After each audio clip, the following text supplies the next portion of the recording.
कहानी 1974 में West Virginia के एक मानसिक रोगियों के लिए बने ग्लेनविले सैनिटोरियम से शुरू होती है।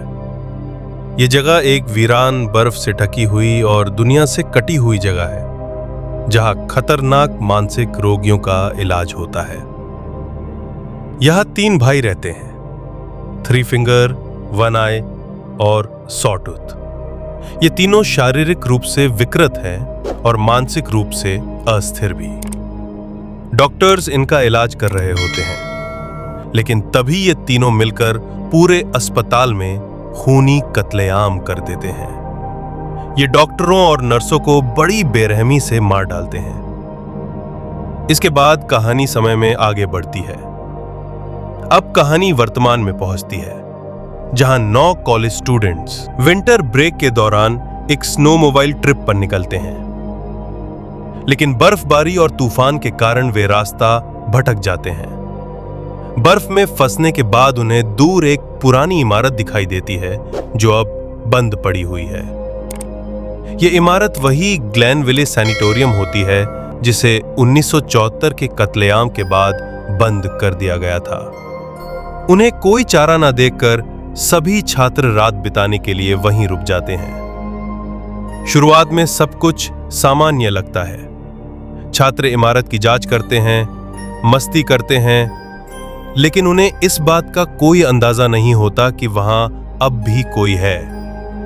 थ्री फिंगर, वन आई और सॉटूथ अब भी वहीं छिपे हुए हैं और शिकार की तलाश में हैं। धीरे धीरे डरावनी घटनाएं शुरू होती हैं। पहला शिकार बनता है डैनियल, जो अकेले घूमते हुए पकड़ा जाता है। वे विकृत नरभक्षी उसे जिंदा पकाकर खा जाते हैं। अगली सुबह जब बाकी दोस्त उसे ढूंढते हैं, तो उन्हें डैनियल नहीं मिलता। जब दोस्तों को डैनियल की लाश और नरभक्षी भाइयों के निशान मिलते हैं, तो उन्हें एहसास होता है कि वो एक खतरनाक जाल में फंस चुके हैं। वे तुरंत वहां से निकलने की कोशिश करते हैं। बाहर बर्फीला तूफान चल रहा होता है, जिससे निकलना असंभव हो जाता है। नरभक्षी एक एक कर उन्हें निशाना बनाते हैं। वॉरेन और ब्रिजिट को वे बेरहमी से मार डालते हैं। बाकी बच्चे दोस्त अब समझ जाते हैं कि उन्हें मिलकर लड़ना होगा, वरना कोई नहीं बचेगा। सारा, केनिया, लॉरेन, जेना और विक्टर मिलकर एक योजना बनाते हैं। वे एक कमरे में फंदा लगाते हैं और आखिरकार इन तीनों खूनियों को पकड़ लेते हैं। वे उन्हें जंजीरों से बांधकर मार डालने की सोचते हैं, लेकिन सारा थॉटफुली उन्हें सिर्फ बंद करने का सुझाव देती है, ताकि वे बाहर निकलकर मदद बुला सकें।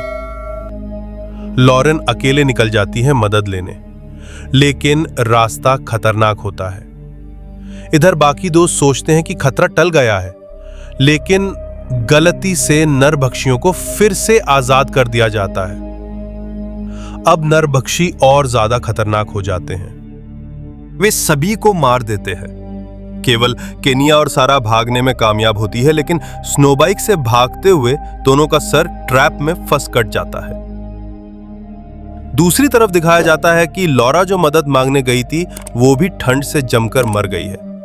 अब थ्री फिंगर को दिखाया जाता है, जो सारा और केनिया के कटे सर को एक ट्रक में रख वापस अपने घर की तरफ चल पड़ता है।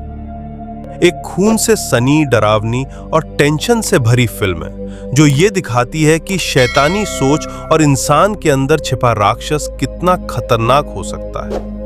ये फिल्म भय, थ्रिल और हॉरर पसंद करने वालों के लिए एक रोमांचक अनुभव है।